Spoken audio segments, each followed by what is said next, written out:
क्या आप बिहार से हैं और इस बार के विधानसभा चुनाव में वोट डालना है? अगर हां, तो एक बार चेक जरूर कर लीजिए कहीं आपका नाम तो वोटर लिस्ट से नहीं कटा है। क्या आपका नाम वोटर लिस्ट में है? और अगर है तो क्या उसमें आपका नाम सही से लिखा गया है? अगर नहीं तो कोई बात नहीं, अगली बार किसी और के नाम से वोट पड़ जाएगा। दरअसल बिहार में फिर से एक बार बेमिसाल लोकतांत्रिक प्रक्रिया को शुरू कर दिया गया है। वोटर लिस्ट को दोबारा सख्त जांच के जरिए चेक किया जा रहा है। मतलब इस बार आयोग बिहार में तय करेगा कि कौन असली वोटर है। अगर आप 1 जुलाई 2025 तक 18 साल के हो रहे हैं तो आपको बधाई हो। अब आपको भी फॉर्म भरने का सौभाग्य मिलेगा, क्योंकि एक वोट सरकार बनाता है और आपके नाम की एक भी स्पेलिंग गलत हुई तो सरकार बदल भी सकती है। बीएलओ घर घर जाएंगे, पूर्व भरे फॉर्म ईएफ वितरित होंगे। आप ऑनलाइन भी आवेदन कर सकते हैं। बीएलए पूरी प्रक्रिया में शामिल होंगे। हर दावा आपत्ति की होगी जांच। आप ईसीआई नेट पर दस्तावेज अपलोड भी कर सकते हैं और खास समूहों जैसे वरिष्ठ नागरिकों, दिव्यांगों और गरीब तबकों को अतिरिक्त मदद चुनाव आयोग देगा। पारदर्शिता और सुरक्षा। Graphics out. आपके दस्तावेज सिर्फ चिन्हित चुनाव अधिकारियों को ही दिखेंगे। कोई भी गलती या शिकायत हो तो इलेक्शन रजिस्ट्रेशन ऑफिसर ईआरओ और assistant election registration officer AERO के जरिए जांच होगी। घर घर सर्वे में क्या होगा? बिहार में एक बड़ा चुनावी अभियान शुरू हो गया है, जिसमें चुनाव आयोग के कर्मचारी 3-3 बार आपके घर आएंगे और मतदाता के तौर पर आपकी पहचान करेंगे। अब बीएलओ घर घर जाकर मतदाताओं को एक खास फॉर्म गणना पत्र देंगे। इसमें आपकी पूरी जानकारी मांगी जाएगी। नाम, पता, लिंग, एपिक नंबर, आधार नंबर, जन्म तिथि, मोबाइल नंबर और माता पिता का नाम। मतदाता को इस फॉर्म में फोटो समेत पूरी जानकारी भरनी होगी और साथ जरूरी दस्तावेजों की फोटो कॉपीज देनी होंगी, ताकि आप वोटर लिस्ट में बने रहें। अगर चाहें तो यह प्रक्रिया ऑनलाइन भी आप कर सकते हैं।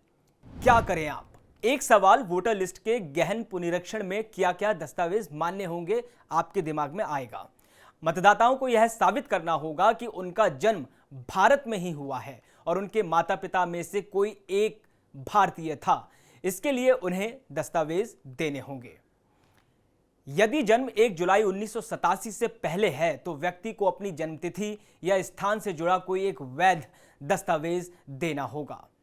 यदि जन्म 1 जुलाई 1987 से लेकर 2 दिसंबर 2004 के बीच हुआ है तो उसे अपने माता पिता की नागरिकता का भी एक दस्तावेज देना होगा।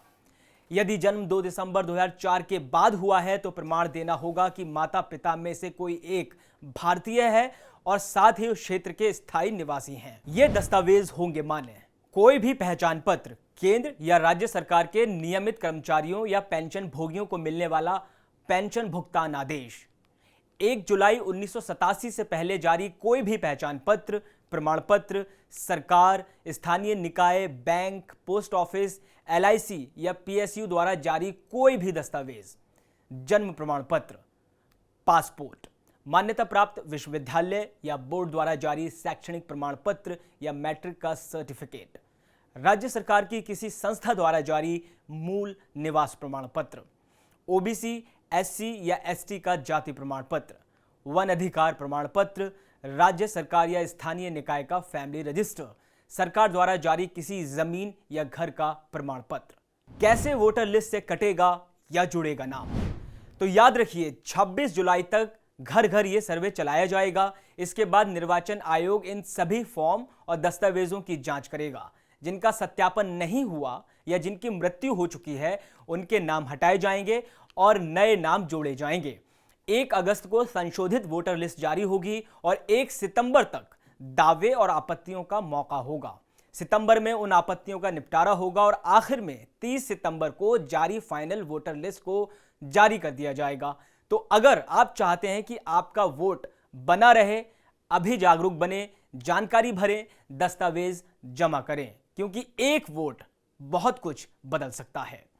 बिहार में घर घर सर्वे आखिरी बार 2003 में हुआ था, यानी कि अब 22 साल बाद घर घर जाकर सभी मतदाताओं का सत्यापन होगा। इसके लिए भारत निर्वाचन आयोग की टीम ने राज्य के सभी पदाधिकारियों को ट्रेनिंग और संबंधित दिशा निर्देश जारी किए हैं। सर्वे की यह प्रक्रिया धरातल स्तर पर करीब 1 महीने तक चलेगी। चुनाव आयोग के इस कदम से सियासी हंगामा। आइए अब आपको दिखाते हैं चुनाव आयोग के इस कदम के बाद बिहार में सियासी उठापटक कैसी दिख रही है। क्या बिहार में आगामी विधानसभा चुनाव से पहले लोकतंत्र की बुनियाद हिलाई जा रही है? चुनाव आयोग ने जहां एक और गहन पुनरीक्षण के नाम पर 4.76 करोड़ मतदाताओं की नागरिकता जांच की प्रक्रिया शुरू कर दी है, वहीं दूसरी ओर नेता प्रतिपक्ष तेजस्वी यादव ने इस पर बड़ा सवाल खड़ा कर दिया है। उन्होंने सीधे तौर पर बीजेपी, आरएसएस और एनडीए पर संविधान और लोकतंत्र को कमजोर करने का आरोप लगाया है। आइए जानते हैं क्या है पूरा मामला, उन्होंने क्या कहा है। हर नागरिक को अपने नाम के लिए फिर से आवेदन देना होगा, चाहे वो पहले से वोटर लिस्ट में क्यों ना हो। यह संविधान और लोकतंत्र को कमजोर करने का प्रयास है। उन्होंने आगे कहा, पहले नाम हटाओ, फिर राशन बंद करो, पेंशन रोको और छात्रवृत्तियां बंद करो। यही बीजेपी और सहयोगी जेडीयू की मंशा है। आधार कार्ड, मनरेगा कार्ड तक को अमान्य कर देना आम नागरिकों को निशाना बनाने जैसा है। तेजस्वी ने यह भी सवाल उठाया कि अगर यही मतदाता सूची 2024 लोकसभा चुनाव में वैध थी, तो अब वही सूची अवैध कैसे हो सकती है? इससे पहले भी 1990 में लालू प्रसाद बिहार के मुख्यमंत्री के पद पर बैठे थे। बिहार में जब लालू प्रसाद का शासनकाल था, तब लालू प्रसाद जिन्न निकालने की बात कहते थे। मतदान से पहले ही लालू प्रसाद कह देते थे कि इस बार बैलेट बॉक्स से जिन्न निकला। बैलेट बॉक्स तब खुलता था तो लालू प्रसाद के पक्ष में नतीजे आ जाते थे। राजद के नए प्रदेश अध्यक्ष ने इसको लेकर ताजी प्रतिक्रिया दी है। लालू प्रसाद यादव कभी इसे वोट बैंक का जिन्न कहते थे। यही वोट बैंक अब अति पिछड़ा वर्ग कहलाता है। सत्ता जाने के बाद यह वोट बैंक लालू से दूर हो गया। धीरे धीरे इस पर नीतीश कुमार ने पकड़ बना ली। अब लालू प्रसाद फिर कोशिश करेंगे इसे दोबारा अपने पाले में लाने की। इसके लिए वे अपने नेताओं को नया टास्क देंगे। विपक्षी दल इस पर सवाल उठा रहे हैं, जबकि चुनाव आयोग का साफ साफ कहना है कि फर्जी वोटर पर लगाम लगाने के लिए यह सर्वे किया जा रहा है, ताकि भारत में अवैध रूप से रह रहे बांग्लादेशी और रोहिंग्या जैसे विदेशी नागरिक मतदाता ना बने और वोट ना डाल पाएं। साथ ही ऐसे लोगों पर भी लगाम लगाने की कवायद है जो एक समय में 2 जगहों पर मतदाता बनकर दोनों ही जगह पर वोट करते हैं। ममता बनर्जी ने इसे एनआरसी से भी घातक बताया। पश्चिम बंगाल की मुख्यमंत्री ममता बनर्जी तो चुनाव आयोग की इस कवायद से एकदम बिफर गई हैं। उन्होंने इसे एनआरसी यानी राष्ट्रीय नागरिक रजिस्टर से भी ज्यादा खतरनाक बताया है। उनका डर लगना लाजमी भी है, क्योंकि वह वही दीदी हैं जो खुलेआम भरे मंच से कहती हैं कि वो अवैध रूप से बंगाल में आने वाले बांग्लादेशियों को शरण देंगी।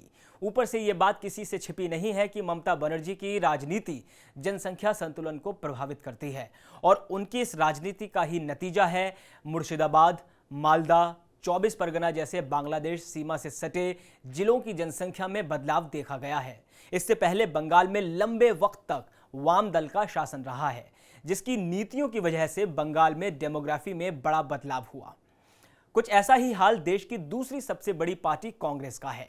राहुल गांधी को देश में हर सकारात्मक सुधार और देश के संविधान और स्वतंत्रता पर खतरा नजर आता है। वो भी इस मुद्दे पर खूब विरोध कर रहे हैं, जबकि मतदाताओं के पहचान का जो अभियान चुनाव आयोग चला रहा है, उसकी शुरुआत कांग्रेस के शासन काल से ही हुई थी। जी हां, तो अब सवाल है, क्या आप वही पुरानी आदत निभाएंगे और जाने दो सिस्टम ही ऐसा है, या इस बार बीएलओ से कहेंगे भैया नाम देखिए, कहीं मेरा नाम मोहनलाल की जगह कुछ और तो नहीं हो गया।